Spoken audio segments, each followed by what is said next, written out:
Góðan dag, velkomin á þennan 48. fund sveitarstjórnar Rangárþings ytra og ég ætla að byrja á að fara yfir mætingu og þessi mættur eru Eggert Valur hér stendur, Margrét Harpa, Þórunn Dís og Viðar Már fyrir álista, Björk Grétarsdóttir, Eydís Indriðadóttir og Ingvar Pétur fyrir D-lista. Einnig sitja fundin Jón Valgeirsson sveitarstjóri og Ösp Viðarsdóttir sem sér tæknimál. Ég ætla þá að óska eftir því við fundin að liði númer 8 og 37 í útsendum dagskrárboði verði teknir af dagskrá þar sem urðu smá mistök í skráningu og þetta átti ekki að fara út með dagskrárboði. Skita samþykkt það, minnst ekki að merki, það samþykkt. Og einnig ætla ég óska eftir við fundin að við tökum inn eitt auka mál sem liður hérna sem liður 25 og fundagerð heilsu íþrótt og tómstundanefndar frá 7. nóvember síðastliðinn. Sem geta samþykkt það samþykkt. Þá göngum við til dagskrár og fyrsti liður dagskrárun yfirlit sveitarstjóra, gjörðu svo vel Jón.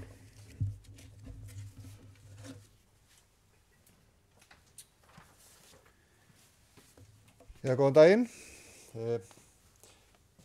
Þessi mánuður eru tímabilina miklu funda, bæði nær og fjær, skulum við segja. En svona gagnvart svona kannski fjárumhverfinu þá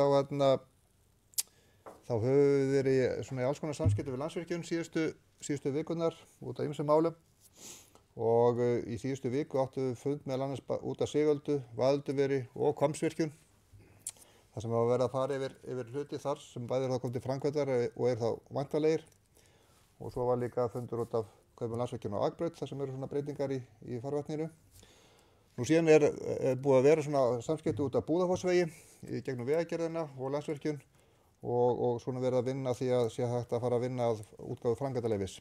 Þannig að þessi mikla og góða framkvæmd komist af stað. Nú síðan erum við búin að vera að funda hérna út af skipulagsveginum út af Gaddstaðaeyjunni, bæði með veiðifélagi Ytri Rangár og eigendum eyjunnar. Þannig að þetta svona flókið mjög spennandi verkefni.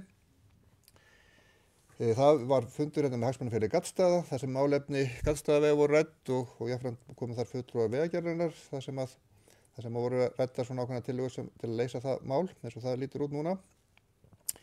Nú síðan var hérna árlegt ársþing SAS sem var haldið á Kirkjubæjarklaustri daginn og samhliða voru haldin aðalfundur Heilbrigðiseftirlits Suðurlands og Sorpstöðvar Suðurlands og það margt sem þetta brennur á sveitarstjórnarfólki og marg málefni sem menn vilja þoka áfram hérna á svæðinu. Þannig að það svo sem gott að stilla saman strengi og geta lagt svona megin áherslur á það sem svæði vill koma fram. Nú það var fundur í bakhópi Sambands íslenskra sveitarfélaga úrgangsmál þar í fulltrúi sveitarfélagsins og svona skemmtilegt frá því að segja að þar voru eiginlega við með kynningu á því svolítið sem Sorpstöð Rangárvallasýslu að gera og sýsla við og fólk mikið að velta fyrir sig hvernig okkur gengur að halda utan þá þræði sem við erum að gera, sérstaklega hirðuna, sem að verða ansi kostnaðarsöm ansi víða út land. Nú það var aðalfundur Bergvins sem var haldinn í fjarfundum málefni fatlaðs fólks. Þetta er risamálaflokkur sem þarf að sinna vel og vandlega. En það er auðvitað náttúrulega nauðsynlegt að þessi húsnæðisuppbygging í Rangárvallasýslu komist af stað sér fyrst, því að það er eiginlega svona húsnæðismálin sem myndi ég segja kannski var svolítið að stríða okkur hérna á svæðinu, að þyrfti að fjölga búsetuúrræðum, þannig að vonandi fer það verkefni af stað sér fyrst. Svo höfum við verið að vinna með BOFS, barna- og fjölskyldustofu út af málefnum Lækjarbakka og það lít út fyrir að starfsemi þar opni í mánaðamótin janúar-febrúar. Og það eru svona viðræður í gangi við sveitarfélagið eða Odda það að sveitarfélagið eða Oddi reyna að veita hérna svona skólaþjónustu með okkur mætti og svona kannski þau máli eru svona aðeins að skýrast. Það er búið að vera að ræða í sambandi við stækkun Reykjagarðs á Hellu við Holta kjúklinga og svona ýmsum tengdu framkvæmdum, það eru þarna lagnamál og það eru vegalagningar og þetta er heilmikið mál og þetta er risamál fyrir svæðið og sveitarfélagið. Þannig að vonandi getum við farið ekki á byggingarleyfi fljótlega út fyrir þessum framkvæmdum. Nú síðan var fundur hjá almannavörnum með almannavarnadeild ríkislögreglustjóra þar sem var að fara yfir svona styrkleika svæðisins það er svo sem ljóst að Rangárvallasýslan og Suðurlandi allt, umdæmi lögreglustjórans á Suðurlandi, það er nokkuð vel sett varðandi almannavarnamál, en auðvitað er að bætast við nýjar ógnir og þessar fjölþættu ógnir sem menn er að tala og hafa kannski mestar áhyggjur af. Það er ekki bara blessuð náttúran sem við þurfum að hafa áhyggjur af þessa dagana, því að það eru tölvuárásir og alls konar viðbrögð við því sem að kannski eru farin að banka allir hressilega á bakið hjá okkur. Nú síðan var haldið fundur hérna eins og var áætlað með þeim aðilum sem voru að koma á fót eða voru að bora borholu upp í Múli í Landsveit og eru svona áfram hitaveitu þar og vonandi kemst þetta verkefni af stað. Þetta er auðvitað náttúrulega væri mikil styrkur fyrir svæðið að geta hitavæða meira í sveitarfélaginu. Nú að lokum þá fórum við í þessa breytingu að ráða nýja byggingafulltrúa og Stefán Sjort er komið til starfa hérna hjá okkur og ég býð það velkomið til starfa og allavega við það sem er í gangi hjá okkur og ég tala ekki með þessi málum til Landsvirkjunar, öll þau mál sem þar virðast vera að banka baki á okkur næstu árin. Þannig við sjáum allavega fyrir okkur að þetta séu allavega 5-6 ára verkefni sem eru þarna hjá okkur, að þá held ég sé gott að vera vel byrgir varðandi mannskap í sambandi við byggingamál. Takk fyrir mig.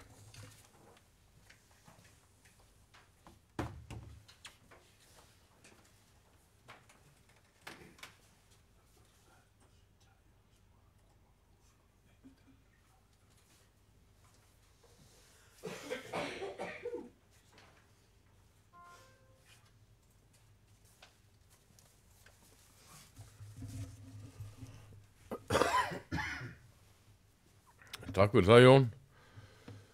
Við höldum þá áfram fundi og förum næst í lið 2 sem er tillaga næsta fund sveitarstjórnar vegna fyrir umræðum fjárhagsáætlun og það er tillaga að verði haldinn aukafundur þann 27. nóvember næstkomandi í kjölfar byggðarráðsfundar þar sem fjalla verður áætlunina og þar sem aukafund er að ræða verður ekki beint streymi frá fundinum. Sem geta samþykkt það er samþykkt. Þá er lið 3 sem er tillaga útsvarshlutfalli fyrir árið 2026. Það sem er lagt til að útsvarshlutfall fyrir árið 2026 á sveitarfélaginu Rangárþingi ytra verði 14,97%. Sem geta samþykkt það er samþykkt.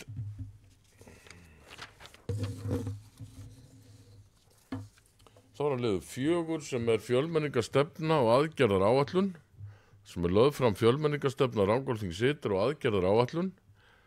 Fjölmenningastefnan hefur verið tekin fyrir fjölmenningaráði og markaðsmenningar og jafnréttismálanefnd og samþykkt. Og hún er hér til afgreiðslu og umræðu og ég gef orði laust. Gjörðu svo lengur.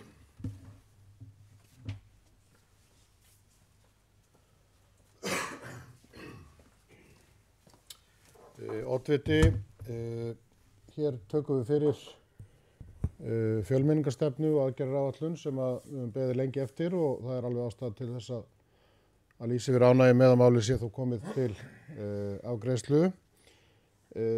Eitt efnisatriði sem ég myndi kannski vilja sjá að við myndum bæta inn í okkar afgreiðslu, það er að segja einhvers konar endurskoðunarákvæði. Núna fer þetta bara í innleiðingu og það kemur einhver reynsla á það.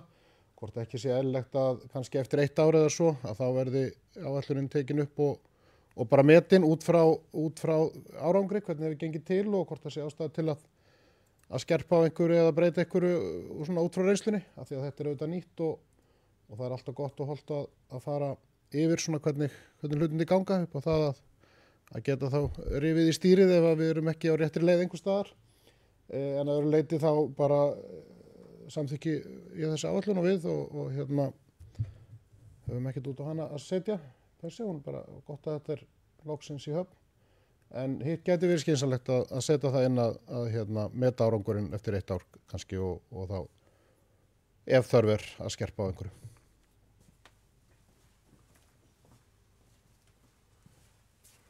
Takk fyrir það, Ingvar. Þetta er ágætis ábending og ég held að við bara bókum bókum það, það ekki? Við finnum einhverja fína bókun á það.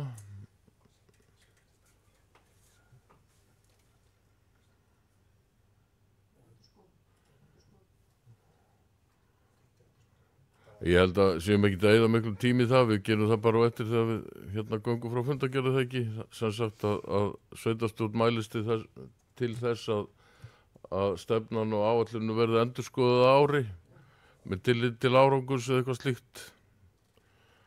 Það ekki bara fínt. Þessi samþykkja þetta vissalega gefur merki, það samþykkt.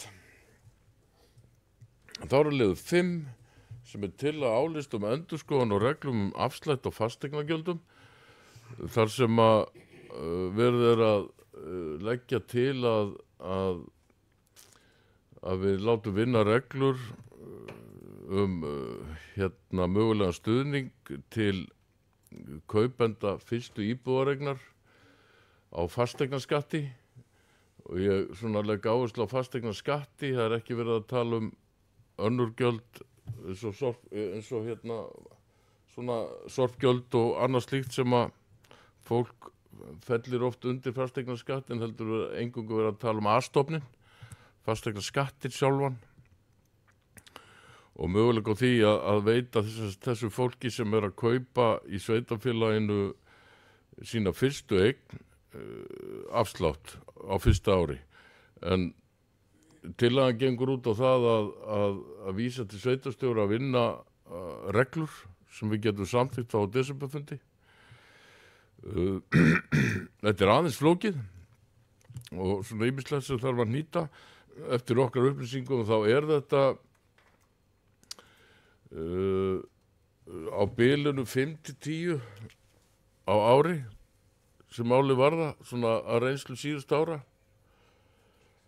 Og við höfum áætlað að þetta geti verið svona 1,5-2 milljónir ef þetta svipað og hefur verið á undanförnum árum.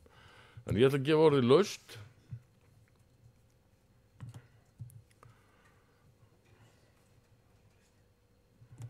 Gerum svo leitis.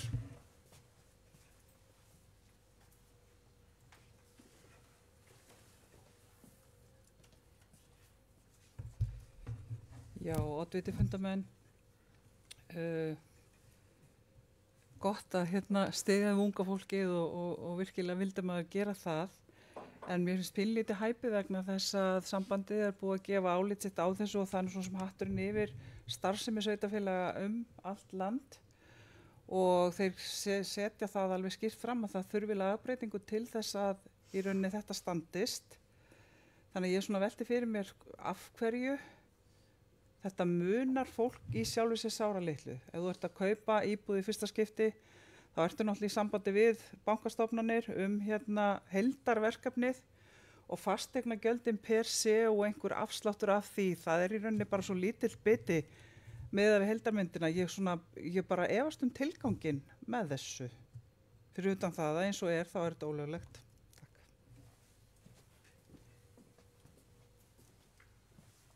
Takk fyrir það, Eydís. Það alls ekki ólöglegt að veita styrk á móti greiðslu fasteignaskatts. Það ekki ólöglegt. Og auðvitað þetta kannski ekkit endilega að hugsa aðalega auðvitað fyrir ungt fólk, en það auðvitað fleiri en ungt fólk sem að kaupa sína fyrstu eign. Og ef að fólki sem að kaupa sína fyrstu eign munar ekki að svona cirka eina mánaðargreiðslu af íbúðaláninu sínu, mér myndi muna allavega heilmikið það. Þannig að og þetta ég held þetta sé gott mál og eins og ég segi að það ekkert sem að bannar það og engin lög sem taka fyrir það að veita styrk gegn greiðslu fasteignaskatts. Það hefur verið gert áður. Gerum svo Ingvar.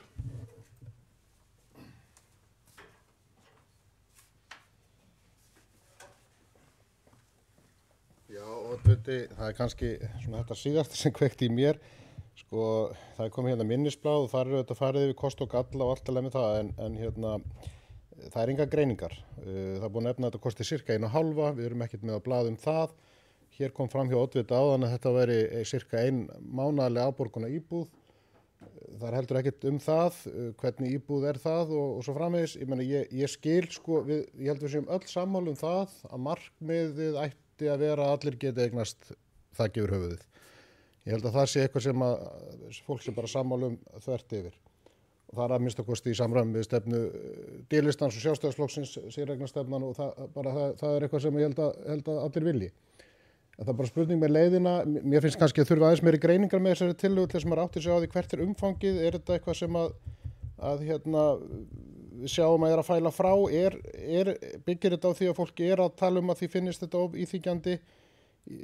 Maður hefur ekkert annað. Maður skilur svona nokkuð hvert markmiðið en létt undir en maður veit ekki hvað kostar þetta fyrir sveitarfélagið.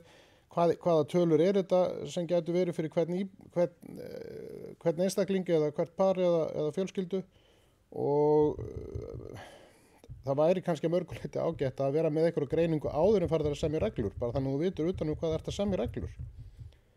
En ég skil markmiðin og ég held að þau séu á góðu einu en ég bara er ekki viss að leiðin sé endilega svo besta.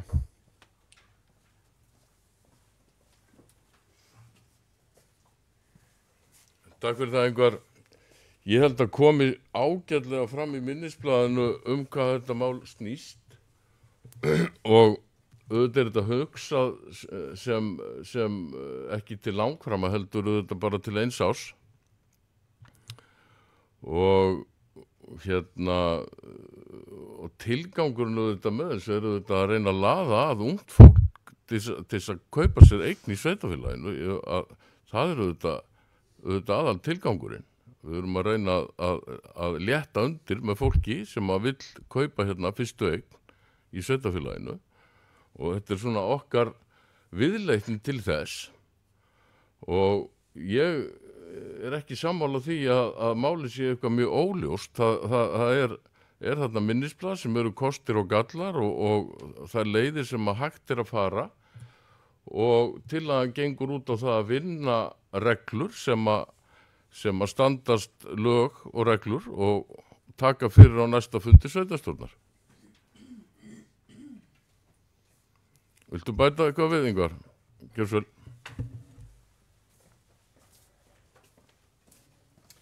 Ég held, eins og ég endaði mína síðustu ræðu á, þá held ég að við skiljum held ég alveg tilgangin eins og Oddviti var að fara inn á áðan, markmiðin þar að segja, ég held við áttum okkur á þeim. Nú var tölvan batterislaus, en það kemur þarna fram í minnisblaðinu að það hefur verið leitað til sambandsins og sambandið hafi litið svo á að þetta stæðist ekki öðruvísi en að breyta lögum. Oddviti bendur á það sé hægt að veita styrkja móti og það kann vel að vera rétt. Ég vil þó vekja athygli á því að í þessu sveitarfélagi eru fasteignaskattur 0,20 og hvað er það núna, 9? Og við erum að leggja til að lækka niður í 0,20 og mögulega 2,65. Ég er nýbúin að vera á hringferð landið og hitta kollega okkar þar sem að fólk er að glíma við að fasteignaskatturinn sé 0,40 og eitthvað og það hefur ekki ráðrúm til að lækka hann. Þannig að við erum með gríðarlegt samkeppnisforskot nú þegar á önnur sveitarfélög hvað fasteignaskattsprósentu varðar og sem ég held að sé bara hjálpa okkur helling sko. Fólk myndi, ef að það er að horfa á þetta, þá ætti það að velja okkur frekar en mörg þau sveitarfélög þar sem fasteignaskatturinn er 0,4045. Þannig að sko, mér finnst bara vantað að við förum aðeins betur yfir hvað ætlum við að leysa með þessu. Hvað ætlum við að búa til samkeppnisforskot umfram önnur sveitarfélög þannig að við séum komin bara sko, hvað langt niður. Hvað er að hamla því að fólk fer frekar annað en til okkar ef við erum bara að horfa á fasteignagjöldin. Það liggur engin greining fyrir þetta samanburði við aðra en okkur skapaða hlutur og í rauninni samanburði við aðra það hefur eins og kemur fram minnisblaðinu ekkert annað sveitarfélag farið þessa leið. Þannig að sko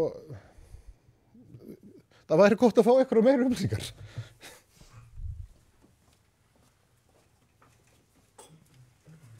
Takk, Ingvar.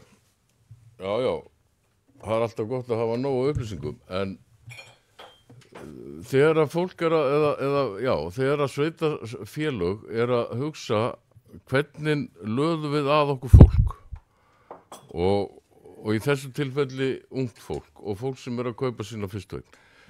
Þá þetta velta menn fyrir sér sko, hvað getur sveitarfélagi gert?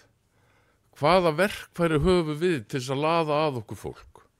Þau ekkit rosalega mörg, þau verkfæri í verkfærakistunni. Þetta verkfæri sem við getum stýrt. Þetta kostar sveitarfélagið ekki mikið. Ég held að þetta sé jákvætt, ég held að þetta sé jákvætt fyrir ímynd sveitarfélagsins, að við séum eitthvað að reyna til þess að fá fólk til okkar og það mín skoðun allavega. Eru fleiri sem að vilja taka til máls? Ég lít framhjá því að þú vilt tjá þig meira endingar. En gerðu svo vel.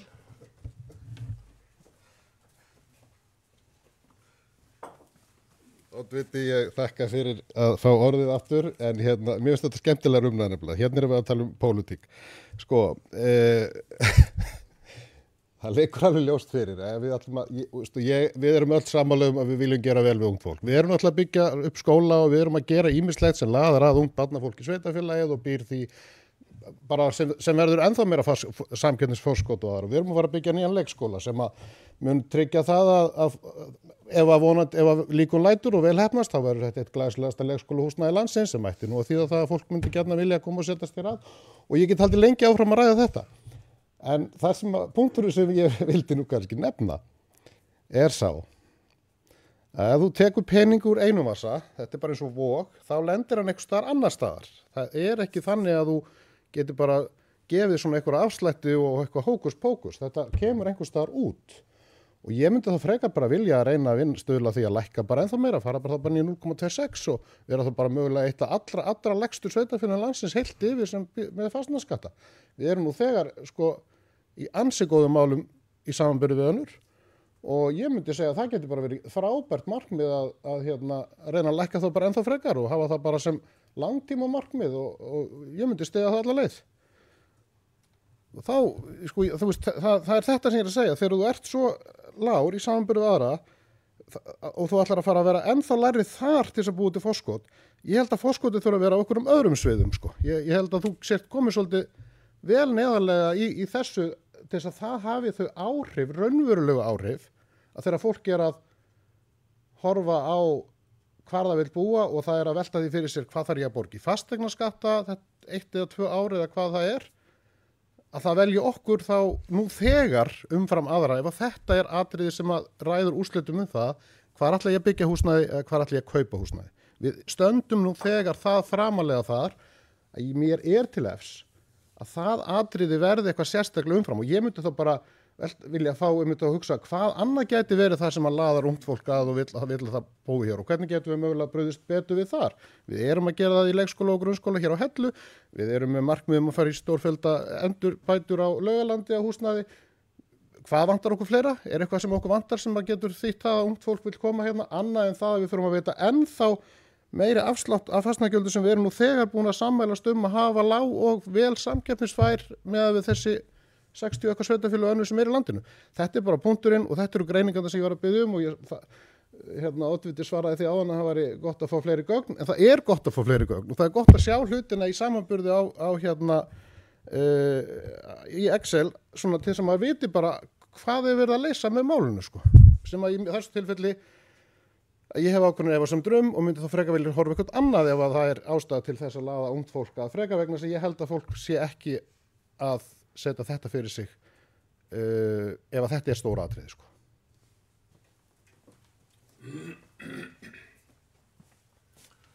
Takk fyrir það, Ingvar. Ég ætla nú bara að árétta það að með þessari tillögu ekki verið að leysa neitt vandamál. Það ekki verið að leysa neitt. Þetta alveg nýtt. Þetta hvergi verið gert. Og það eitt af því jákvæða við tillöguna fyrst mér. En ég get alveg sagt það hér að það verða engar reglur lagðar fram þetta á næsta fundi nema þær standist öll lög og reglur. Það alveg ljóst. Menn get alveg treyst því að við erum ekki að fara að brjóta landslög með einhvern svona tillögu. Það alveg klárt. En mér finnst þetta góð hugmynd og mér finnst tillagan góð og ég ætla að leggja til að fela sveitarstjóra að vinna drög að reglum stuðning við kaup á fyrstu íbúðareign og leggja fyrir næsta sveitarstjórnarfund. Og þessi geta sannir dæmis að gefa merki og við leggjum fram stuttabókun með þessar afgreiðslu og 3 sitja hjá. Er ekkur á móti? Engin á móti, 3 sitja hjá. Gott og vel. Þetta var ágætis umræða. Þá förum við í lið 6 sem er nýtt hesthúsakverfi á Hellu og þetta er tillaga endurgreiðslu að hluta heimtugagjald og ég ætla að biðja Jón aðeins að fara yfir þetta og útskýra. Gjörðu svo vel, Jón.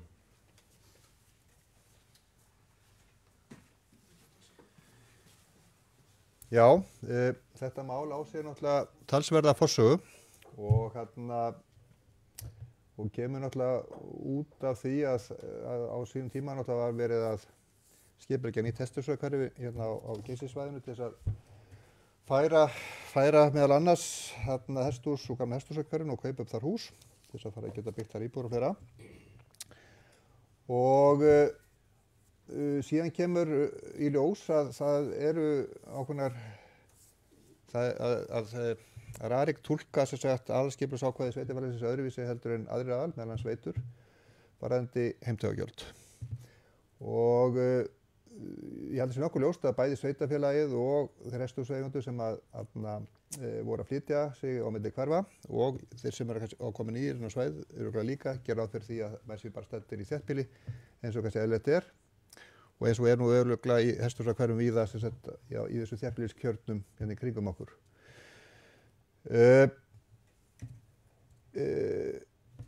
Þetta og til okkar leituðu hesthúsaeigendur með þetta mál og við tókum því þannig að við fengum lögfræðilega greining á þessu, kærðum þessa ákvörðun RARIK, áttum þetta fundi með RARIK líka, kærðum það ákvörðun á RARIK formlega til Umhverfis- og Orkustofnunar og þar stendur málið en þá, ég setti nú enda ný skjöl, því það kom bara ný skjöl í þessu máli bara í gær, að setja undir málið að náðan, það getum svona skoðað þau, að þar kemur sem sagt þá viðbrögð RARIK við kæru sveitarfélagsins til Umhverfis- og Orkustofnunar og svo verður sveitarfélaginu gefið kostur á að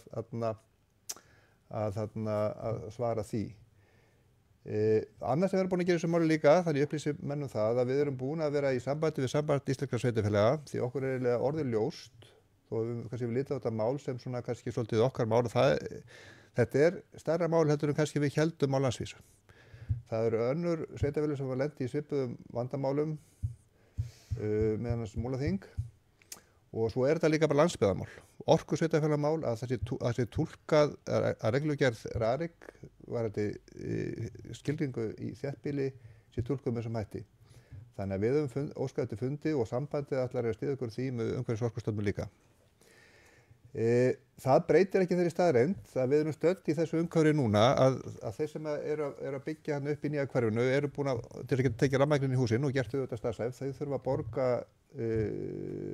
heimtugagjöld eins og þeir séu staddir í dreifbýli og eiga auðvitað enga aðra kosta völ vegna þess að annars myndum með beinfætta bara ekki fá rafmagn. Þannig að svona með þær forsendur sem ég held í bæði sveitarfélagið og þeirra aðeins sem þarna komið sér fyrir á svæðinu held ég sé alveg augljóst að menn hafi haldið að þarna væri menn staddir í dreifbýli og þess vegna kemur þessi tillaga fram og svo sem bara ákveðin tillaga endurgreiðslu á þessum mismun á milli þá heimtugagjalds í dreifbýli og þéttbýli til að koma móts við þá eigendur við þá aðilar sem þarna fluttu sig yfir í nýtt hverfi. Og auðvitað er náttúrulega ef að þetta verður til þess að verði breytingar sem að ég vona að verði annarkvort með þessari baráttu eða þá annarri pólitíski baráttu, kannski á sviði landsbyggðarinnar myndi ég segja, að þess vegna er svo lagt til að þessi þá forsendubrestur verður þá greiddur til þessa aðila, þessi mismunur og sveitarfélagið eigi þá ef við eigum endurkröfurétt eða verður endurkröfuréttur þessara aðila á RARIK að þá auðvitað rennir það til sveitarfélagsins. Auðvitað kann að vera óljóst afturkræfi slíkra aðgerða en þetta er smá tillagan og ég held að allavega gagnvart eins og ég lesa málið þá er þetta ákveð svona sanngirnismál. En það er auðvitað leiðilegt að þurfa að standa í þessu baráttu við RARIK en En ég held að við séum svolítið svona sporgöngumenn, sýnist mér, að reyna að breyta umhverfi sem er ranglátt.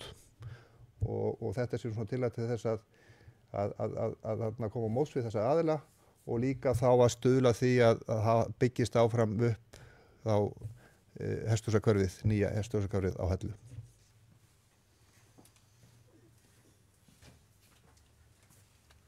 Takk fyrir það, Jón. Er ykkur sem vilja taka til máls? Gjörðu svo lengur.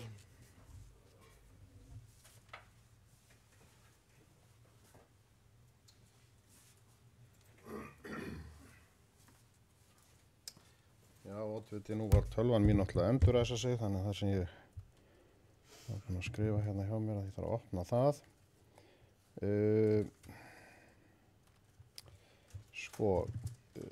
Við höfum nú aðeins rætt þetta mál óformlega og ég held að kannski það kunni alveg að verða rétt að ef að niðurstaðan verði svo að þetta sé bara svona og við komumst ekkert með það, þá getum við þurft að skoða ykkur leiði til að koma til móts við aðilega þarna.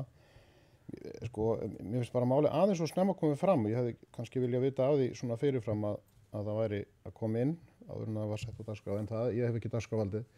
En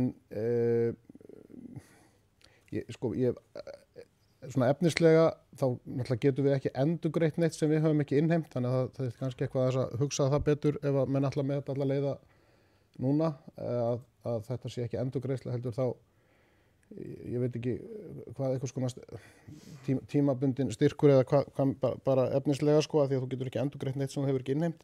En ég hef áhyggjur af því að það liggur ekki fyrir hvernig þetta kæmi tilbaka. Rarik, akkur ætti það að borga sveitarfélaginu þennan mismun, ætti það ekki að borga þeim sem það einmitt ofrukkaði, því að við erum öll sammála það að þetta er bara algjörlega óásættilegt mál og þannig verður það ráðast að skipulagsvaldi sveitarfélagsins. Þannig að það allavega þyrfti þá að vera eitthvað svona samningar á milli aðilum að þeir myndu þá borga sveitarfélaginu þennan mismun ef af því kæmi og svo framvegis. Mér finnst líka bara, ég hefði viljað setja bara hornin algjörlega í þetta opinbera ríkisapparat sem að er búið að draga lappirnar í 14 mánuði að svara þessu erindi. Þetta er algjörlega óásættanlegt. Og ég hefði jafnvel viljað áður en við tækjum þetta inn, að við gefumst ekki upp alveg strax, heldur reyndu nú bara jafnvel að létum reyna á umboðsmann Alþingis hreinlega, því að þessi stjórnsýsla hún bara er ekki í lagi hjá þessari ágætu stofnun hann í Reykjavík. Að geta boðið upp á það að í svona veigamiklu máli þar sem að svona miklir hagsmunir eru undir að það sé bara dregið lappirnar í 14, fór þetta ekki inn í ágúst 24, ég er allavega allur til í að fara í slag og baráttu við þetta kerfi því að mér finnst þetta ekki boðlegt fyrir íbúana, en ég bara velti í fyrir mig hvort að við séum alveg komin að þennan tímapunkt strax að fara að borga þennan mismun hvort að við þurfum ekki að láta aðeins slag standa við þetta lið, afsækja orðbragðið, ég vil nú ekki kalla ríkisstofnanir og starfsmenn þeirra lið, en ég hefði viljað taka eitt snúning á því, en við höfum alveg rætt þetta og ég hef ekki sett mig upp á móti þessu að því að maður hélt einhvern veginn að það væri komið einhver niðurstaða og var auðvitað vona að hún væri hagfelld og ef ekki þá myndum við skoða hvort við getum með einhverjum sanngjarnum hætti reynt að koma til móts við aðila að því að þetta er auðvitað ákveðin forsendubrestur, en það er alveg skýrt í landslögum og þetta lögfræði álit eða minnisblað sem að fylgir nú með sem að fór frá okkar lögmanni til stofnunarinnar er bara ágætlega undirbyggt og rökstutt. Sveitarstjóri segist auðvitað hafa rætt þetta líka við sambandið og ég efast ekkert að þetta sé stærra mál og mögulega þyrfti bara þá einhvers konar, ég ætlum ekki að segja hópmálsókn, en það mætti nú kannski reyna að nýta eitthvað samtakamátt sveitarfélaganna í þessu og fara bara í opinbera umræðu og funda með ráðherra málaflokksins og reyna að taka svolítið alvöru slag og sambandi ætti auðvitað að leiða það með okkur, ég meina við erum ekki einn. Af því að ég óttast að þegar við erum búin að gefast upp að þá hjálpi það ekki endilega málinu svona til farsælega lausnar Þá sjá þeir bara að það eru djúpir vasar hér og við náttúrulega erum þar ekki lánastofnun, þannig að ef við erum bara að lána þennan pening til einhver skamms tíma þá þyrfti líka að skoða hvort að það sé heimilt En markmiðin ég skil þau og ég held að við séum öll sammála í svona helstu atriðum í þessu. Ég bara sveltaði fyrir mig hvort að tímapunkturinn, hvort það væri ekki ástæða til að reyna að berjast aðeins meiri í þessu.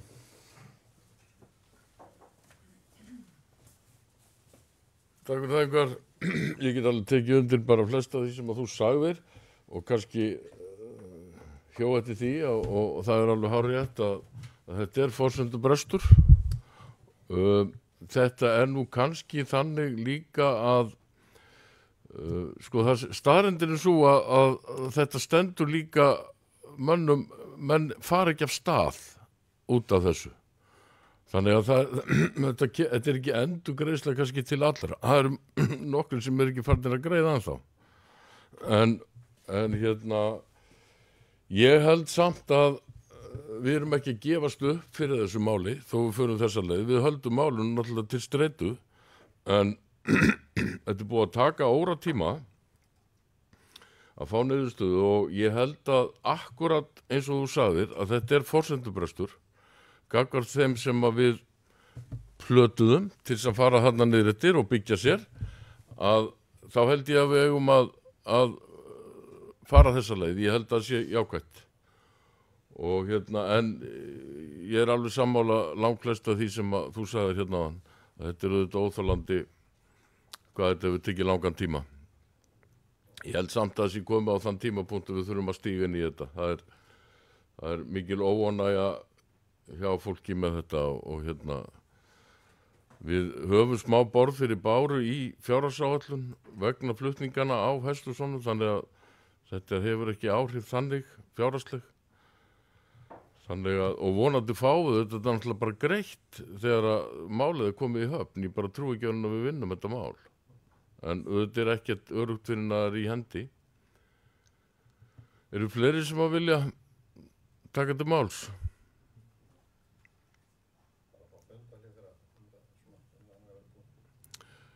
Ef að taka fundarhlé áður ég ber tillöguna upp til samþykktar eða synjunar. Það er ekki sem við taka til máls, þannig að ég ætla að leggja til örstutt fundarhlé.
með öðruvísi orðalagi heldur en var í drögum að fundargerð?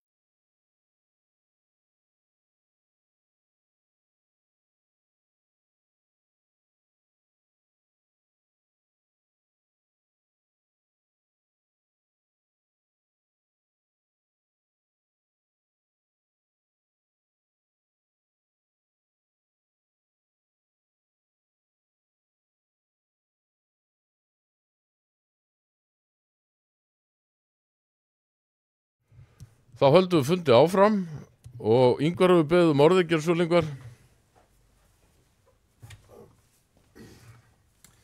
Já, oddviti, kannski bara rétt að bregðast við því síðan sem oddviti sagði.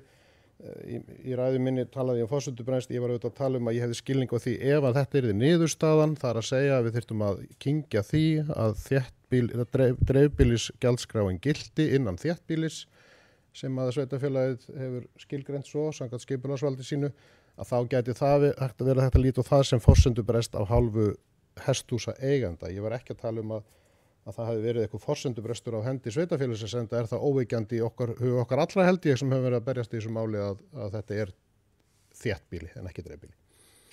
En ég vildi bara árétta þetta ef þetta var eitthvað misskilningur á minni hálfu. En við myndum vilja leggja það til að leita verið til umboðsmanns Alþingis varðandi afgreiðslu erindisins hjá Orkustofnun sem hefur dregist langt fram úr hófi og fram að því að það liggi fyrir sem ætti nú að gerast vonandi hratt að þá verði afgreiðslu tillöguna frestað.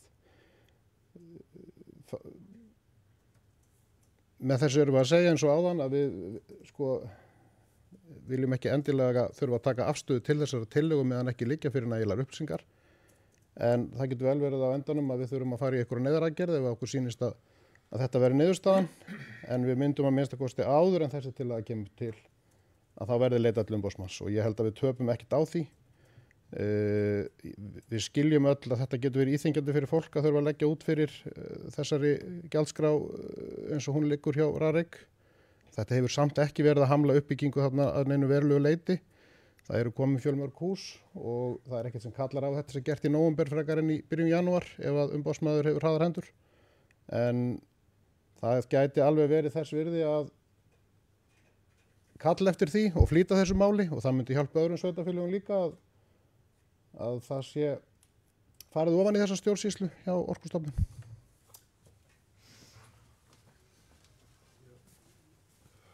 Takk fyrir það Ingvar. Ég held að ekkert eða mjög fátt sem fer til umboðsmanns Alþingis taki stuttan tíma, en gjörðu svo Ljón.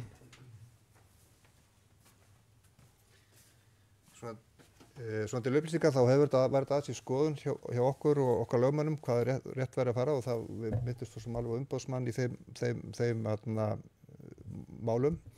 En það var svona okkar mat að það væri kannski, sérstaklega ef við væri að fá sambandi í lið með okkur og þetta væri svolítið svona stærra mál, það væri gott að fá þennan fund sem vorum óskafti með umhverfis- og orkustofnun og svo ég óttast að líka umboðsmaður að það tækir nú bara tíma, stærlega að komast í rauðina þá og fá afgreiðslu þar, þannig að við vorum alveg búin að velta fyrir þessu umboðsmannsmómenti í þessu öllu saman.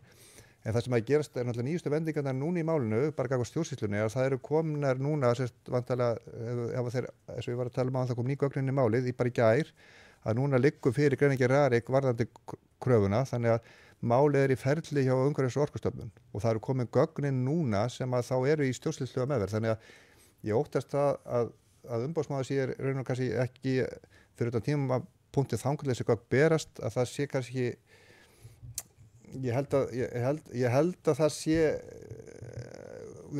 fyrst að þetta er komið á þetta stig gagnvart stjórnsýslu meðferðinni inn í umhverfis- og orkustofnun, þá muni umboðsmaður kannski ekki gera mikla athugasemdir fyrir utan tímamarki sem að tók það fyrir þá Rarik að svara kröfunni.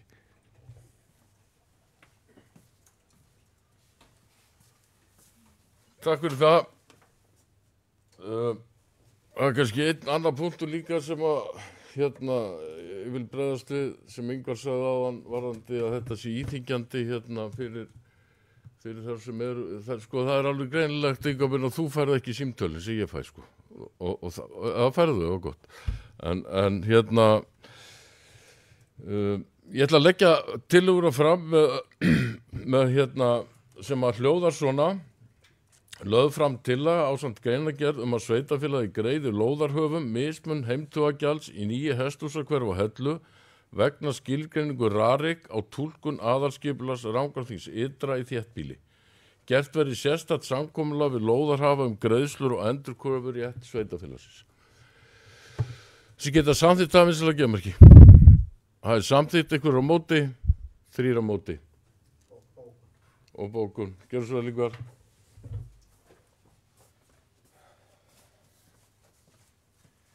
Já, oddviti, ég ætla nú ekki að lengja þessa umræðu með því að fara að svara þessum í símtölin, en tökum það eftir fund. En við viljum bara skýra okkar afstöðu. Fulltrúar D-lista telja málið of snemmt fram komið, niðurstöðu vantar og vilja fulltrúar D-lista ganga eins langt og kostur í að draga hana fram áður en leiðir sem þessar eru skoðaðar, enda liggur ekki fyrir á þessum tímapunkti hvort styrk frá sveitarfélaginu eða lánveitingu að ræða til hesthúseiganda. Full samstaða hefur verið málið hingað til innan sveitarstjórnar og leggja fulltrúar D-lista áherslu á að málið verði áfram unnið af fullum þunga, enda gjaldskrá rarik aðför að skipulagsvaldi sveitarfélaga og við það verður ekki unnað.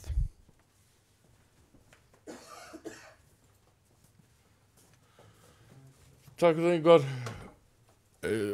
Ég ætla að óska eftir yfir fundin að þeim láðist á þann í málunum sem við vorum að afgreiða hérna undan þessu að lesa upp bókununa sem ég boðaði. Leyfi til þess. Þannig að hérna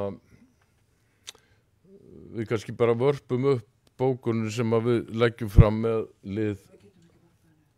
Getum við ekki varpað henni upp? Margrét, gerðu svo vel. Kannski kemur bara að lesta hann upp.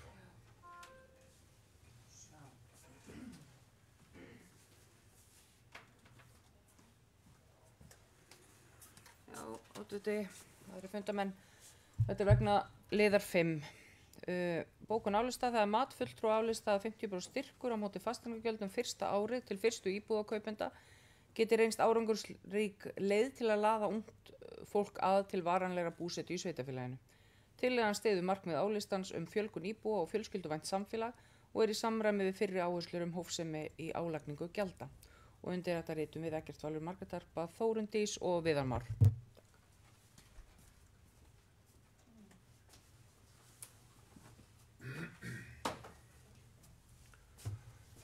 Takk fyrir það.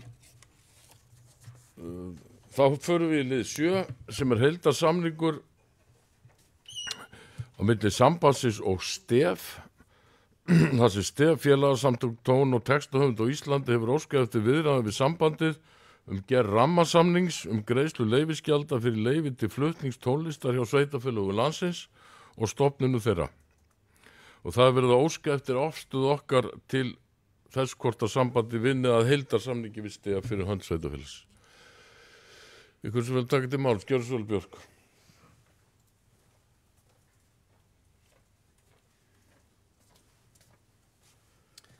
Jú, þetta eru þetta bara ágætis mál held ég, bara til upplýsinga. Hvað erum við að borga í dag ef að þið eruð með það á taktinum?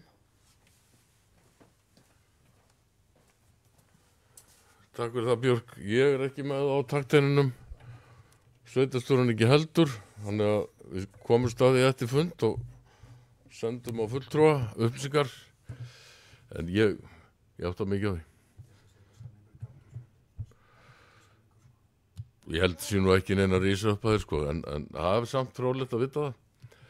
En þeir sem geta samþykkt að fela sambandinu og vinna heildarsamningi við STEF fyrir hönd okkar, vissalega merki. Það er samþykkt.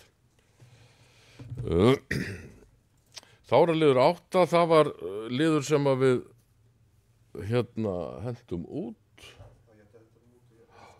Þannig að við förum í lið 9 sem gaddstaðir, það er beðinu umsögn vegna rekstrarleyfis. Það því sýslumaðurinn á Suðurlandi óskar eftir umsögn vegna beiðnar Björns Stefánssonar fyrir hönd gaddstaða rekstrarleyfi fyrir gistingaflokki 2, tegund C. Minna gistiheimili fyrir rýmisnúmer 030.001,17,6 fermetra, 2 gestir. Ég ætla nú ekki að fara að þylja upp þessa stærðina á þessum húsum hérna. En það er lagt til að sveitarstjórn gerir ekki athugasemd við beiðnina, þessi geta samþykkt það. Það er samþykkt. Það er Hofstígur 9, Retreat Iceland, beiðn umsögn vegna rekstrarleyfis. Það sem sýslumaður óska eftir umsögn vegna beiðnar Elvars Þórs Óskarssonar rekstrarleyfi fyrir gistingu. Það er hérna 2 hús, 26,5 fermetrar á lóðinni Hofstígur 9, Rangárþing ytra. Þessi geta staðfest að við gerum ekki athugasemd, það er staðfest. Það var að Faxaflati 4, það er beiðni umsögn vegna rekstrarleyfis, það sem sýslumaður óskar eftir umsögn vegna beiðna Baldurs Inga Halldórssonar fyrir hönd Friðar EHF rekstrarleyfi fyrir gistingu í flokki 2C, minna gistiheimili. Og það er hérna tillaga að sveitarstjórn gefi neikvæða umsögn gistirekstur þar sem að þetta samræmist ekki skilmálum í gildandi deiliskipulagi. Þar sem að var búið að samþykkja starfsmanna aðstöðu þarna en ekki svona gistingu. Skita samþykkt það. Það er samþykkt. Þá er við lið 12 sem er fundargerð byggðaráðs. Og við tökum út úr henni hér lið 12.4 sem er endurnýjun og yfirdráttarheimild sveitarfélagsins. Þar sem að byggðaráð veitti Jóni Valgeirssyni sveitarstjóra heimild til að ganga frá endurnýjun og yfirdráttarheimild sveitarfélagsins hjá Arion Bank að hámarki 65 milljón króna sem gildi út árið 2026. Sem geta staðfest það er staðfest. Og þá er það ungmennaráðið. Ég ætla nú ekki að fara að þylja upp alla þessa fulltrúa sem hér eru skipaðir. En hérna ber þetta upp þessa bókun byggðaráðs, þessi geta staðfest hana. Hún er staðfest. Ég veit það ekki.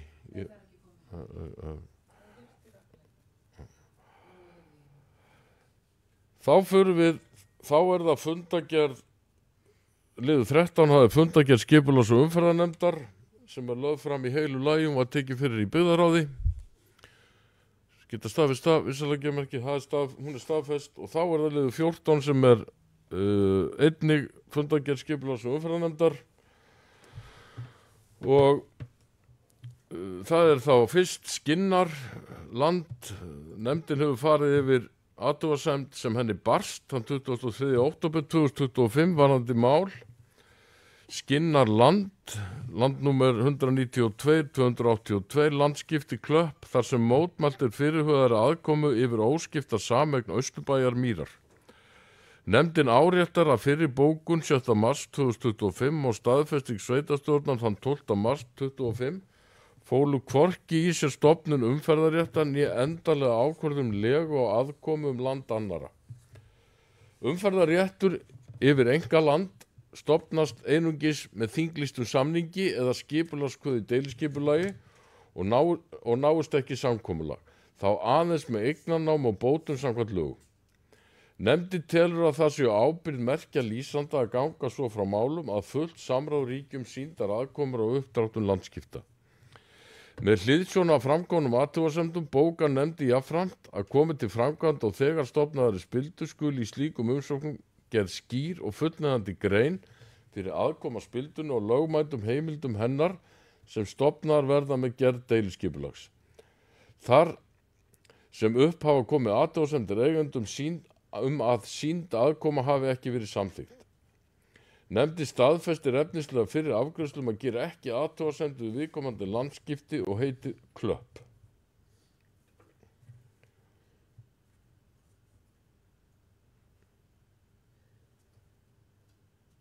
Fundargerð skipulags. Þessi geta staðfest þessi afgreiðslu nefndarinnar, það er staðfest. Austarsholt 2 og Grásteinn, staðfesting á landamerkjalínu. Nefndin gerir ekki athugasemd við samþykkt landamerki aðila og leggur til að þau verði samþykkt. Það er samþykkt. Keldur 2, landskipti Keldur 4, Nefndin gerir ekki athugasemd við áformu landskiptinni fyrir við heit og lóð og leggur til að landskipti verði samþykkt. Það er samþykkt. Heysholt, Landborgir, landskipti og samruni. Nefndin gerir ekki athugasemd við áformu landskipti og leggur til að landskipti verði samþykkt. Það er samþykkt. Gaddstaðir 11, sameining Gaddstaðir 11a í upprunalóð. Nefndin gerir ekki athugasemd við áformu landskipti. Það er staðfest líka. Þá er hér óskum álit vegna lokunar reiðleiðar í gegnum land Leirubakka, Vatnagars og Galtalækjar. Vísaði til samskipta við lögmann sveitarfélagsins vegna framkominna fyrirspurnar. Í 27. grein náttúruverndarlaga kemur fram að óheimilt sé að setja niður girðingu á vatns, ár eða sjávarbakka þannig að það hindri umferð gangandi manna. Ef mannvirki hindra förum bakka skal sem kostur er séð fyrir göngustíg í kringum mannvirkið og að bakkanum aftur. Þá segir í ákvæðinu að þegar girða þarf yfir forna þjóðleið eða skipulagðan göngu, hjólreið eða reiðstíg skal sá sem girðir hafa þar hlið á girðingu. Almennt séð er því bannað að girða yfir forna þjóðleið nema það sé haft hlið á girðingunni. Þetta gildi líkur reiðvegi. Eiganda er óheimilt að hindra almenningi að njóta þeirra réttinda sem mælti fyrir í ákvæði 27. greina náttúruverndarlaga. Sá sem verður var við hindranir sem hann telur brjóta gegn þessu réttindum getur krafist úrlausnar. Náttúruverndarstofnunar þær. Úrlausn náttúruverndarstofnunar má skjóta til ráðherra. Nefndin telur því afar varhugavert að sveitarfélagi gerist úrskurðar aðilum einkaréttarlegan ágreining aðila. Best fer á því að einkaaðilar leysi úr svona þrætum sjálfir með því að leggja meðal annars fyrir náttúruverndarstofnun. Ef við ekki að taka undir þetta álit nefndarinnar, það er staðfest.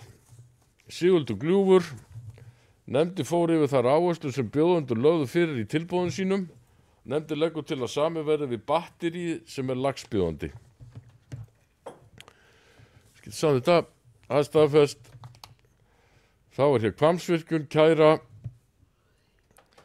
Hún er lögð fram til kynningar og ykkur til upplýsingar og öllum sem er að hlusta að þá kom úrskurður frá úrskurðarnefnd umhverfis- og auðlindamála í fyrradag varðandi útgáfu framkvæmdaleyfis vegna undirbúningsframkvæmda þar sem að við vorum kærð fyrir alls konar hluti og því var öllu saman hafnað. Þannig að það sé bara sagt.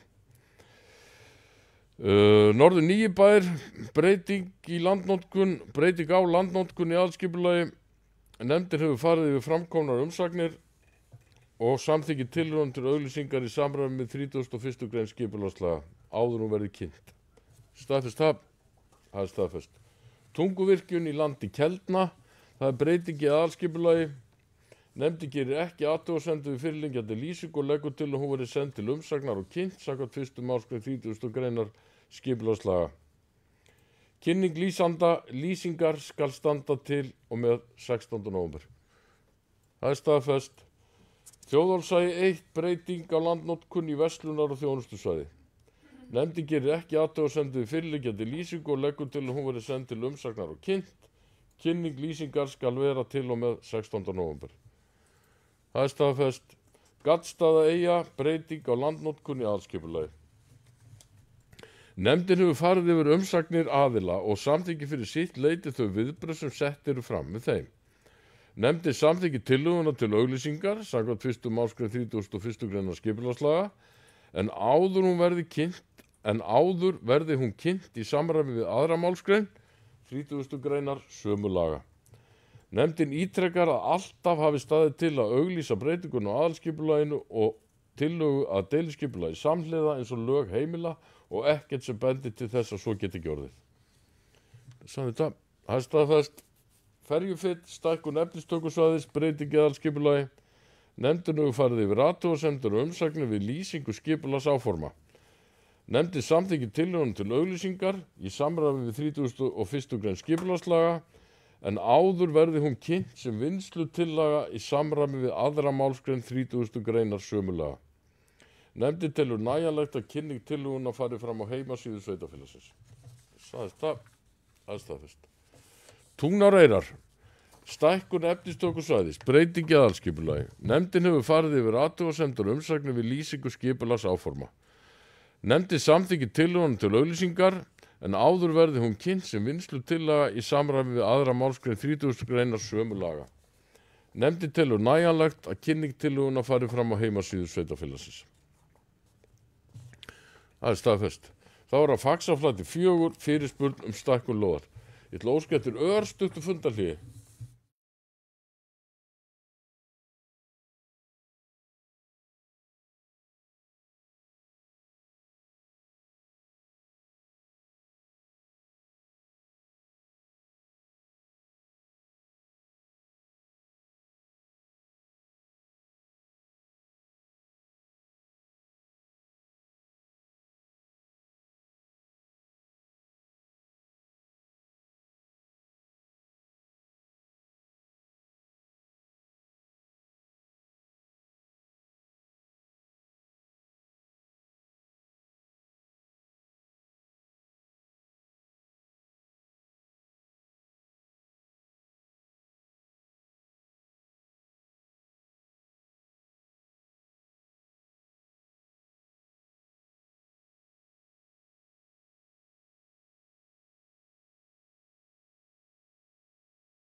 þá heldur funda áfram og næsti... Ég er ekki búin að lesa neitt. Næsti liður er faxaflæti 4. Fyrirspurn stækkun lóðar. Nefndin tekur jákvætt í erindi og leggur til í sveitarstjórn að stækkun lóðarinnar og landskipti verði samþykkt. Nefndin áréttar þörfina á að samhliða stækkun hennar skuli hafi vinna við breytingar og gildandi deiliskipulagi þar sem áformað er að byggingamagn muni aukast. Og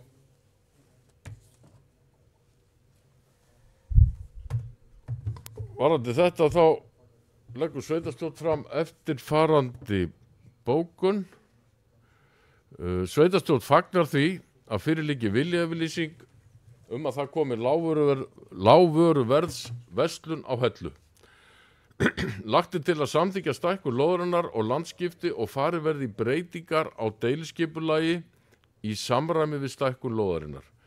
Jafnframt veitir sveitarstjórn vilyrði fyrir því að umsækjandi geti fengið stækkun lóðarinnar úthlutað þegar deiliskipulagsvinnu er lokið, enda liggi þá frekari forsendur fyrir útreikningi gatnagerðargjalda og fleiri sem myndi fylgja formlegri lóðarúthlutun. Sveitarstjórn staðfestir afgreiðslu skipulagsnefndar með þeim fyrirvara að í ljósi viljayfirlýsingar sem liggur fyrir á milli aðila að skilmálar verði settir í breytt deiliskipulag þar sem verði skuldbinding bygging og rekstur lágvöruverðs verslunar. Jafnframt leggur sveitarstjórn til að funda verði með draungum til að ræða framtíðar áform á Hellu. Sem geta samþykkt þessa bókun vinsanlega gefa merki, hún er samþykkt. Þá eru Hafsjálaga 1, 2 og 3 deiliskipulag. Nefndin hefur farið yfir framkomnar athugasemdir. Nefndin telur að búið sé að taka tillit til framkomnar athugasemdir fyrirliggjandi tillögu og leggur til að tillagan verði send skipulagsstofnun til endanlegrar afgreiðslu. Sem geta samþykkt það, það er samþykkt. Suðurlandsvegur í gegnum Hellu deiliskipulag. Nefndin hefur farið yfir framkomnar umsagnir.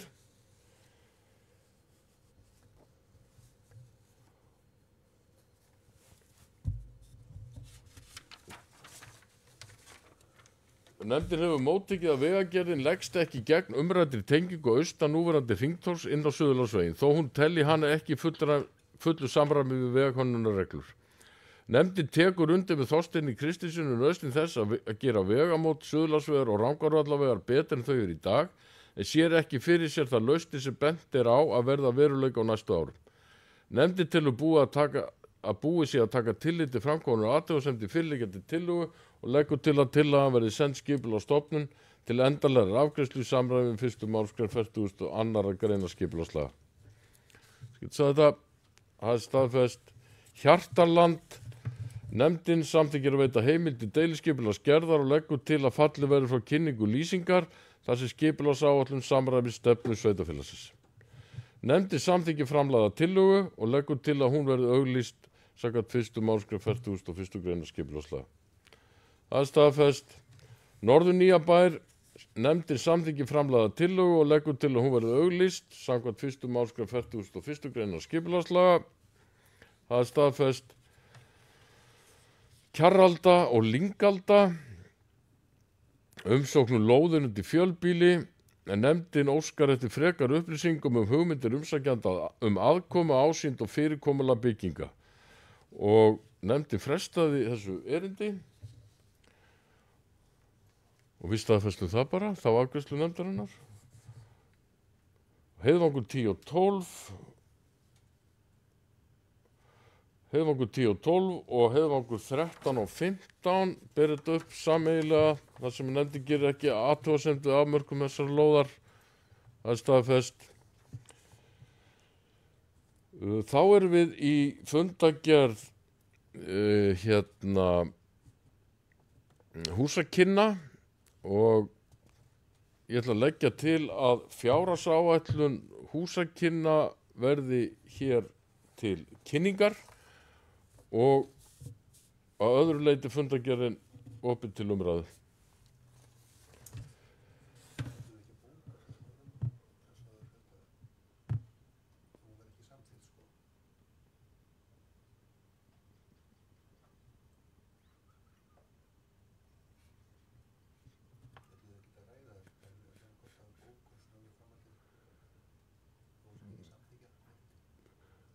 Jú.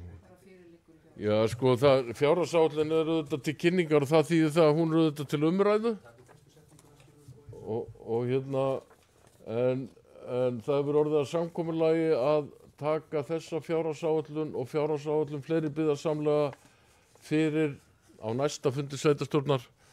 Þannig að þær verða hér til kynningar á þessum fundi. Gjörðu svo lengur. Já, ég ætla svo sem ekki að taka langa umræðu því að við ætlum að taka fjárhagsáætlunina fyrir þá á næsta fundi en það sem ég myndi kannski vilja bara árétta að það væri gott að því hérna er náttúrulega áformum að fara í mikla uppbyggingu sem ég held að sé öll nauðsynleg og jákvæð að við fengjum þetta inn á vinnufund byggðaráðs til að fara aðeins ofan í liði. Það er ekki alveg skýrt finnst mér í meðfylgjandi gögnum endilega hvað það er þarna liður upp á hönnun 22 milljónir og annars staðar 15,5 milljón og eitthvað fleira sem að væri kannski bara fínt að fá aðeins nánar útlistun á sko. Þó að við séum held ég öll nokkuð samstiga að þetta sé allt nauðsynlegt en þá allavega þetta sem er óskýrt væri gott að svona fá betri útlistun á þannig að við séum ekki að samþykkja eitthvað sem við veitum ekki hvað er.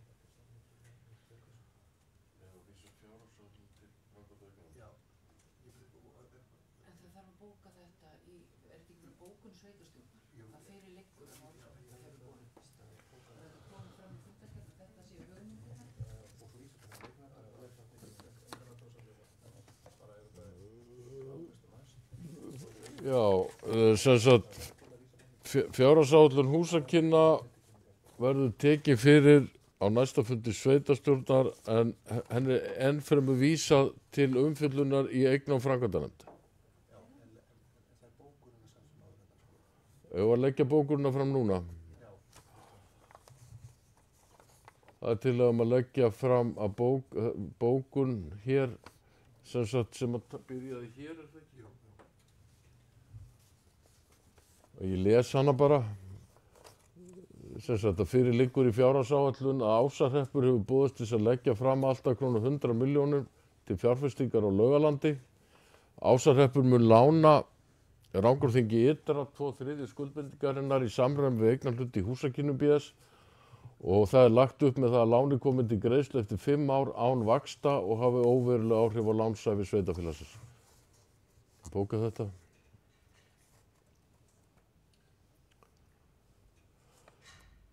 Þessi geta samþykkt þetta vinstilega geðmerki, það er samþykkt, það er jafnréttis, það er markaðsmenningar og jafnréttismálanefnd.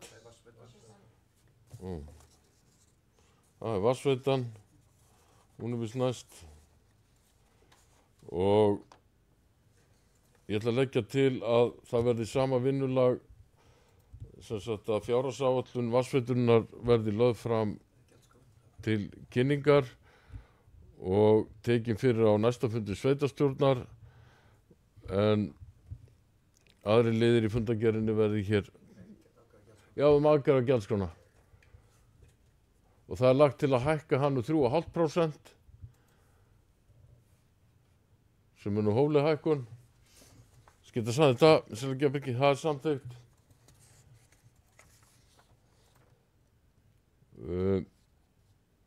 og fjárhagsáætlun lögð fram til kynningar eins og fjárhagsáætlun húsakynna tekin fyrir á næsta fundi. Þá er það framkvæmd og eignarnefnd, það er stækkun skólasvæðis. Við þurfum að staðfesta hér samning við lagsbjóðanda varðandi lagningu góldúka og það er flotlagnir sem að buðu lagst að fjárhæð 23.554.000 sem er í samræmi við kostnaðaráætlun og sveitarstjóra falið að ganga til samninga við lagsbjóðanda. Þessi geta samþykkt það er samþykkt. Og fundagerðin á öðru leyti er hún staðfest? Hún er staðfest líka. Það var að markaðsmenningar og jafnréttismálanefnd. Það er menningarstyrkur Rangárþings ytra. Og það er hér smávægileg breyting sem við þurfum að samþykkja eða staðfesta til að frá markaðs- og menningarmálanefnd.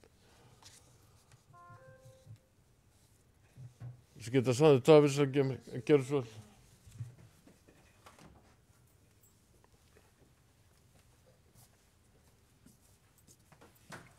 Já, oddviti fundamenn.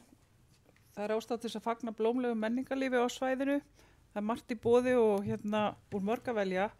Við veltum aðeins fyrir okkur ástæðunni fyrir því að það er verið að hækka menningarstyrkin, það er að segja þessa úthlutun sem að kemur beint frá sveitarfélaginu.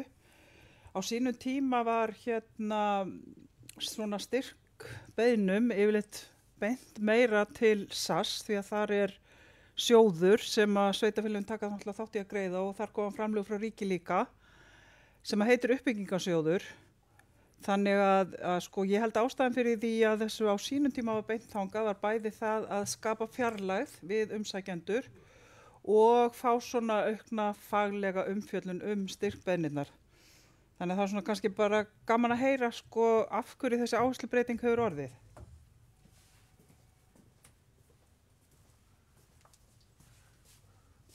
Ágætispunktur, ég bara treysti mér ekki til að svara því, Sveitarstjóri, ert þú eitthvað inn í þessu máli? Gerðu svo vel, Jón.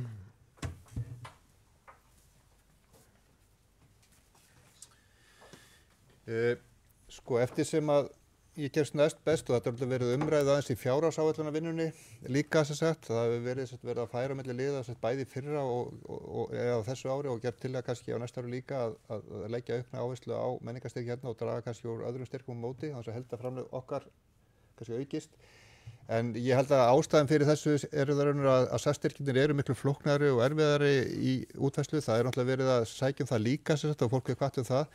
En hjá okkur held ég að séu flesti styrkinir þannig sem eiga kannski minni möguleika að fá styrk hjá SAS eða þá að umsóknarferlið þar er þyngra, miklu þyngra og erfiðara að komast gegn þau nálaraugu sem þar eru til þess að svona minni verkefni sem eru svona nær okkur nái fram á ganga og sé svona þetta bregðast til þess að gera svona heldur fljótt við svona einfaldari menningar viðburðum. Og viðbræði séð á fljótara og ferlið hjá SAS svolítið þyngra og erfiðara kannski að ná þar í gegn.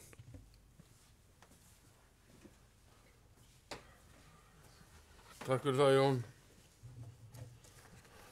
Gjör svo.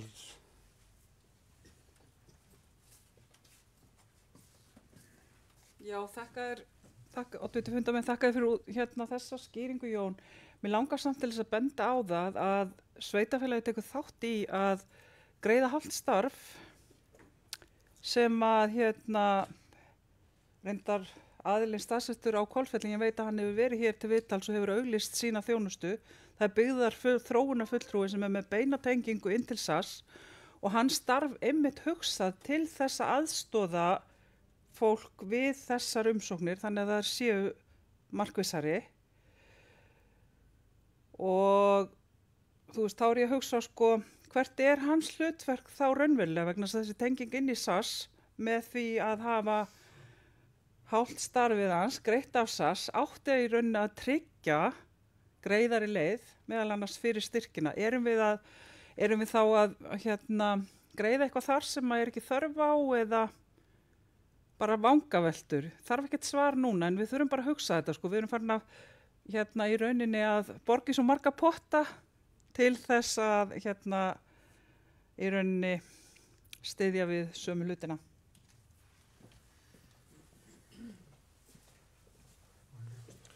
Takk fyrir það. Þetta er bara ágætispunktur en ég held að þessi starfsmann sem þú vísar til að við greiðum 1/4 á honum en ég held að auðvitað náttúrulega er hann að gera margt annað heldur en að vinna styrkumsóknir en fleiri gerum svo lengur.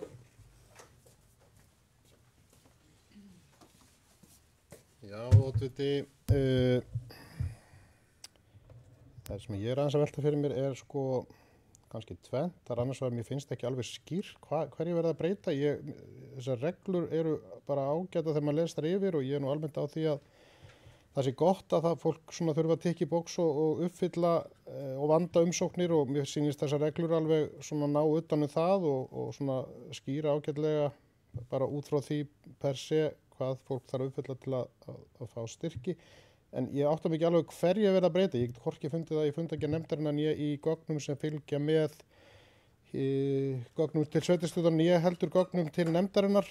Og hin spurningin lítur að því að nefndin tekur þetta fyrir sem lið 1 á dagskrá og samþykkir þar að leggja til breytingar við sveitarstjórn.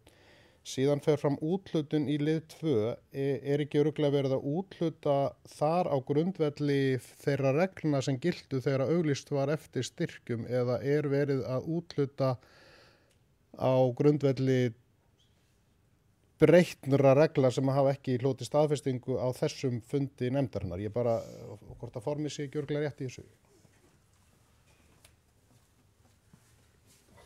Takk fyrir það, Ingvar.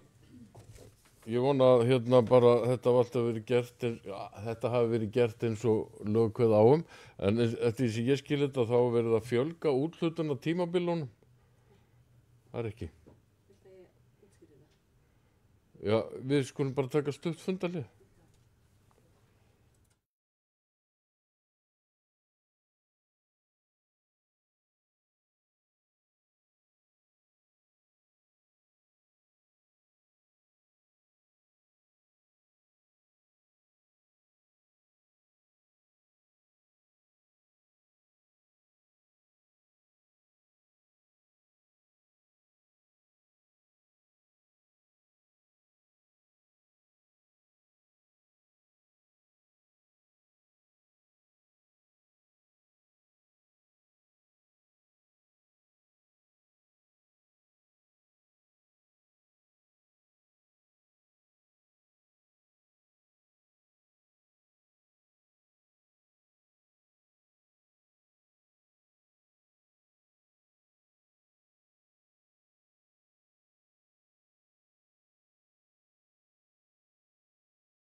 Framhaldið fundi og við fengið ágæta skýringar á þessu og þetta snýr að því að breyta fyrirkomulagi auglýsingar eftir menningarstyrkjum. Allir sáttir? Allir sáttir hér. Og þá það fundargerðin að öðru leyti, geta staðfest hana, hún staðfest. Það ungmennaráðs fundargerðin. Já. Hún lögð fram til kynningar sú fundargerð af einhverjum ástæðum. Og þá það fundargerð ungmennaráðs Rangárþings Ytra, hún lögð fram hér til kynningar líka, liður 20 og 21. Þá það fjölmenningaráð. Arilíus Marselínusson hefur sagt sig frá fjölmenningaráðinu. Ragnheiður Gísladóttir sem hefur verið ráðgjafi ráðsins hefur tekið hans sæti og það lagt til að fjölmenningaráðs breytingar í fjölmenningaráði verði samþykkt.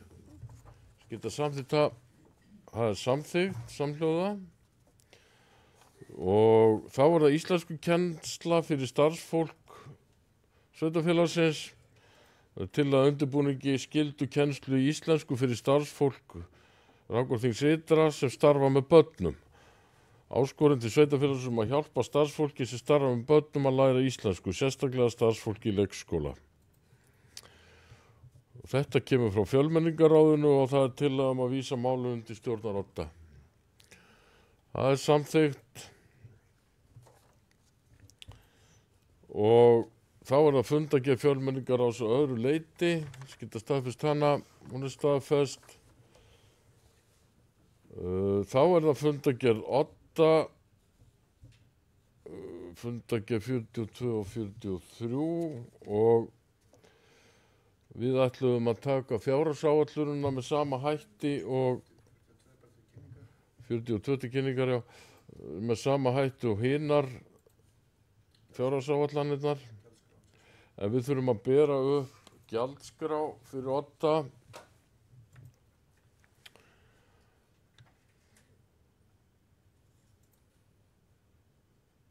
Og það gert ráð fyrir að leikskólagjöld, fæðisgjöld og gjöld vegna skóladagheimil og önnur gjöld hækki í samræmi við verðlagsþróun og smávægilegar breytingar hérna á gjaldskráni til einföldunar. Þessi geta sagði þetta vissilega gefa merki, það samþykkt og fundargerðin á öðru leyti samþykkt. Og það fundargerð Sorpstöðvar Rangárvallasýslu lögð fram til kynningar. Svo hér fundargerð heilsu, íþrótt og tómstundanefndar sem við tókum inn sem aukamál. Og það hér heilmikil bókun sem að hérna, ég ætla nú ekki að lesa upp frá orði til orðs, en þetta bara hér til umræðu.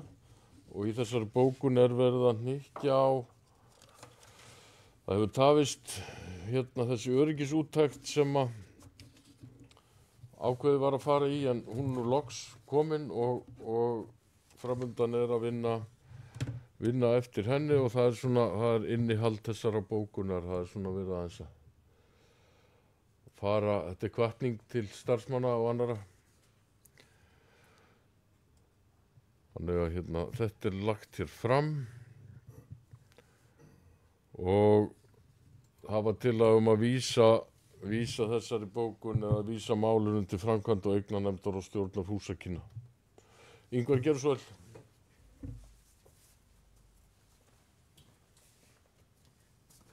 Já, ég ætla svo sem ekki að hafa löng orð þetta en skýrslan auðvitað töluverð, ég veit ekki hvort maður orðað að vonbrigði eða hvað, þetta mjög ítarlegt og það er greinilega mjög margt þarna sem þarf að skoða, þannig ég held að sé alveg full þörf á því að fara í eitthvað skonar heildarkostnaðarmat af því hvað kostar að reyna að koma þessum hlutum í lag, af því að mér sýnist að það geti alveg verið full þörf til þess, ég efast að það náist fyrir fjárhagsáætlanagerðina en ef að þetta á að vera í lagi og svo sómi sig að þá er ekki ólíklegt að það þurfa að gera eitthvað viðauka við fjárhagsáætlun til þess að komast yfir þetta allt saman. Þetta er engin smá vinna fyrir menn að gera og það þarf að ræða sérstaklega þarna það sem að nefndin leggur til með að forstöðumanni íþróttamannvirkja verði falin einhver ákveðin hluta af þessu, mögulega getur hann það en það þarf að fara vel ofan í þessa skýrslu og þetta er ansi mikið og miklu meira en maður hafði einhvern veginn getað ímyndað sér fyrirfram.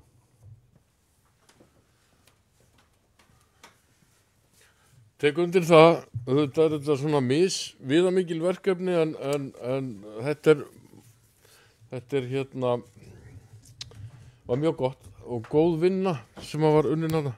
En það er til að vísa þessu til eignar framkvæmdanefndar og stjórnar húsakynna, það er samþykkt. Þá þetta svona,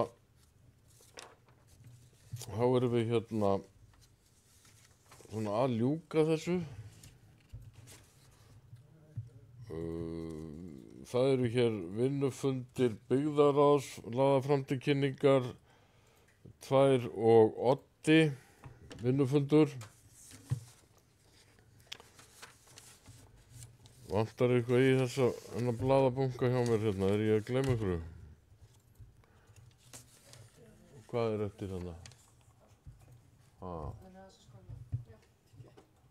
Já, það eru fundagerðir brunavarna,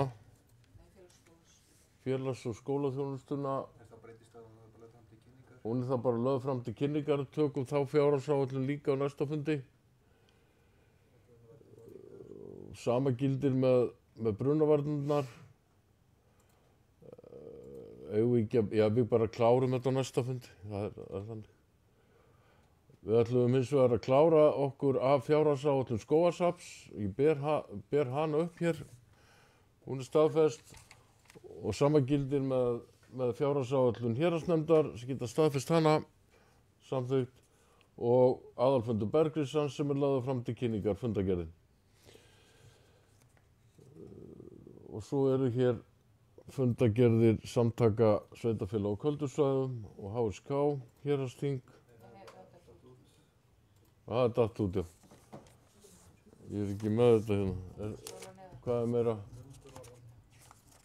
Og það er 60 ára afmæli veiðifélags landmannaafréttar. Það er boðið í afmæli 14. nóvember. Og það eru vinnustofur HMS, lagt fram til kynningar, ágóða hlutagreiðsla EBI, lagt fram til kynningar og umsókn tækifærisleyfi vegna þorrablóts Rangell líka 2026. Kemur tímalega. Og þá held ég að þetta sé komið. Og fundi slíti klukkan 10:00. Ja, við slítum hann nú kannski formlega, jú, gerum við það ekki yfirleitt. Bara í beinni eða gerum við það eftir að fundagerðin er tilbúin. Herru, þá þakka ég ykkur bara fyrir góðan fund og segi þessum fundi slítið.